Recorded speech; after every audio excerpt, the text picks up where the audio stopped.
Hey everyone, welcome back to Corporate Dakota, the place where we peel back the layers of corporate filings to see what is really going on under that shiny exterior. Today we're diving into Manhattan Bridge Capital's latest quarterly report, and let's just say there are some interesting plays happening with their loans and finances, so stick around. Alright, so what we have here is the latest quarterly report from Manhattan Bridge Capital Inc. Think of this as a financial checkup for the 3 months ending the 30th of September 2025, and also looking back at the first 9 months of the year. Let's jump straight into the company's financial snapshot. The balance sheet on the 30th of September 2025, Manhattan Bridge Capital had total assets of about $60 million. Looking back at the end of December 2024, their assets were closer to $67 million. So there has been a bit of a decrease there. Approximately $7 million or about 10%.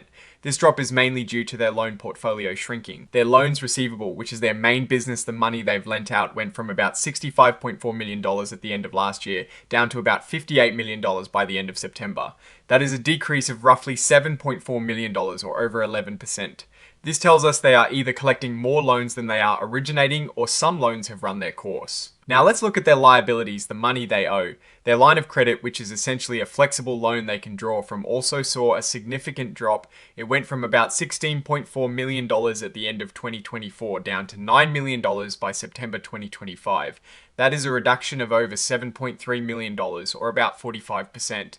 This is a pretty big change and suggests they are paying down their short-term debt faster than they are taking new loans. On the flip side, their total stockholders' equity, which is what the owner's stake is worth, increased slightly from about $43.3 million to $43.3 million.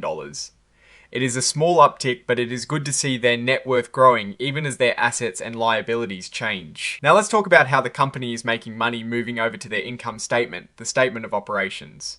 For the 3 months ending the 30th of September 2025, revenue was about $2 million. This is down from roughly $2.3 million in the same period last year.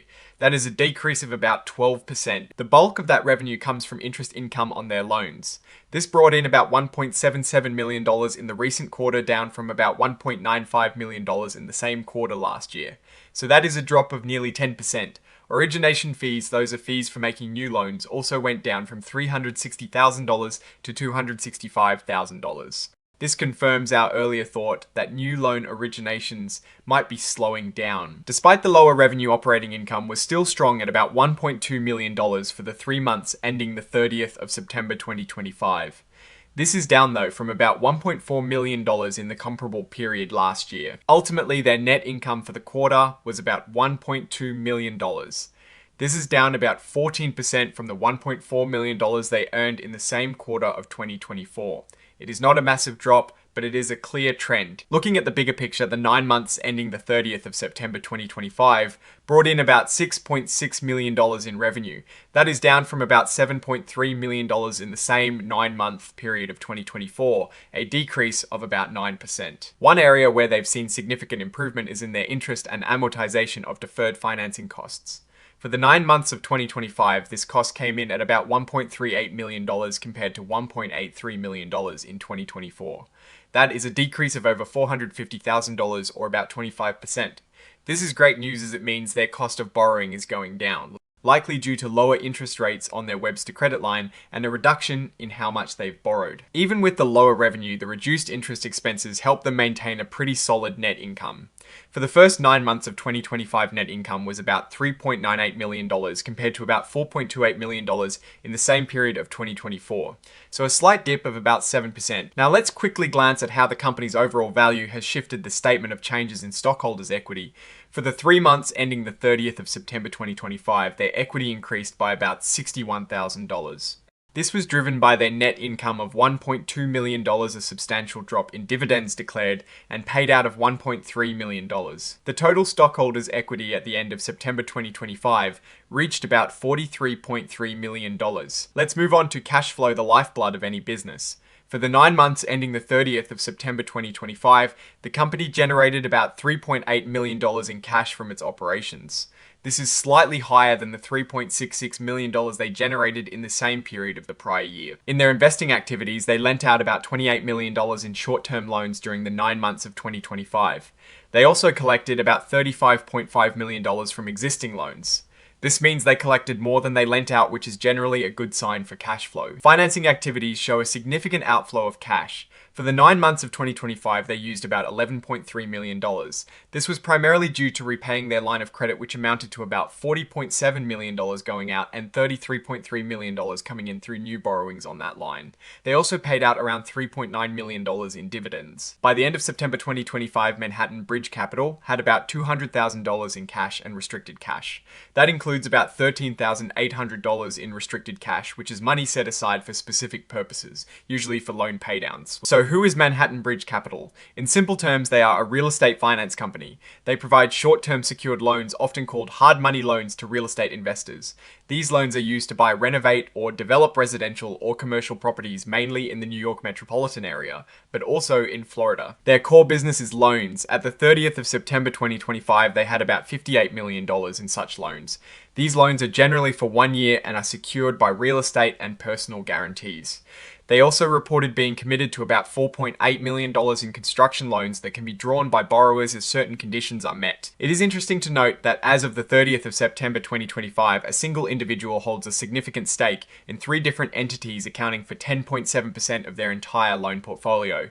This sounds like a concentration risk that management is keeping an eye on. Looking at their credit risk profile by property type, the majority of their outstanding loans, about $49.3 million, are in developers' residential. Developers' commercial loans make up about $8.5 million, and developers' mixed use a smaller $600,000. This shows a clear focus on residential development. On the risk side, management says that borrowers are generally paying their interest and are in the process of signing extension agreements. This is good news, as it means there are no current loan impairments or provisions for credit losses. That said, about $1.6 million of their loans were paid off or paid down shortly after the end of September. Now, about their debt, especially their Webster credit line, this is a significant facility for them, providing up to $32.5 million until February 2026. As of the 30th of September 2025, they had about $9 million outstanding on this line. The interest rate on this fluctuates, but as of September it was around 7.8%, including fees. This line of credit comes with a lot of conditions. They have to maintain certain financial ratios, and there are limits on paying dividends and buying back their own stock. There is also a cross-default clause, meaning if they default on any other debt, it is a default on this credit line too.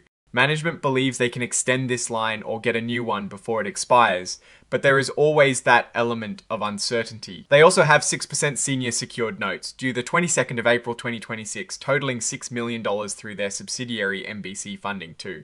These notes are secured by their mortgage loans. They are required to maintain a certain ratio of loans to notes outstanding, and if that ratio drops, they have to pay down the notes. They plan to redeem these notes before maturity, possibly using funds from their Webster credit line, but they can't guarantee that will happen. It is noteworthy that the company's Chief Executive Officer Asaf Ran and Chief Financial Officer Vanessa Cao are also significant holders of these notes, with holdings of $704,000 and $288,000 respectively.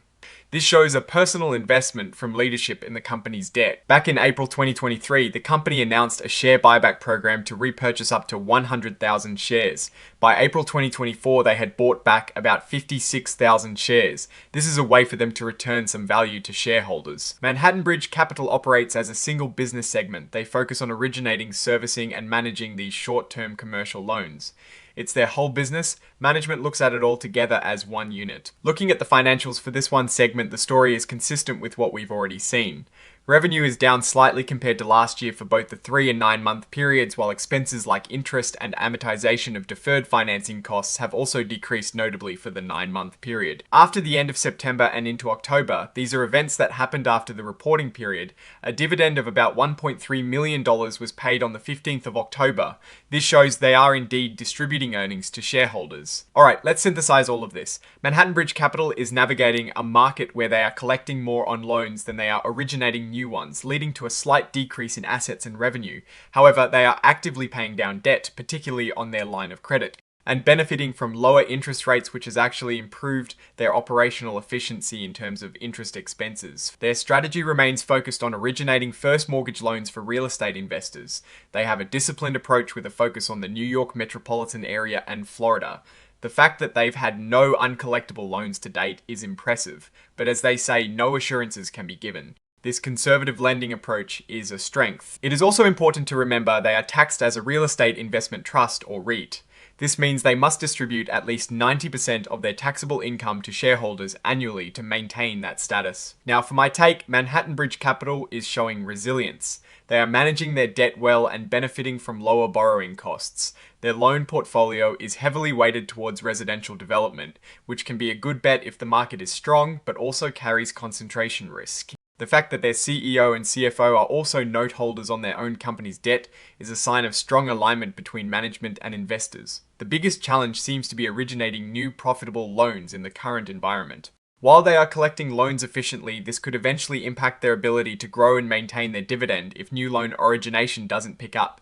However, their flexibility in extending loans and their existing credit lines provide critical working capital. Looking ahead, the plan to redeem their senior secured notes is a key event to watch. Success here could free up significant cash flow and reduce interest expenses further. Over the next 12 months, they expect cash flow to be sufficient, but they anticipate increased working capital needs for growth, so they are cautiously optimistic. That is our breakdown of Manhattan Bridge Capital's latest filing. What is your take on these numbers and what they signal for the company's future? Drop your thoughts in the comments. If this analysis was valuable, hitting that like button really helps, and subscribe for more deep dives. Don't forget to check out the Discord in the description. Thanks for watching. See you next time.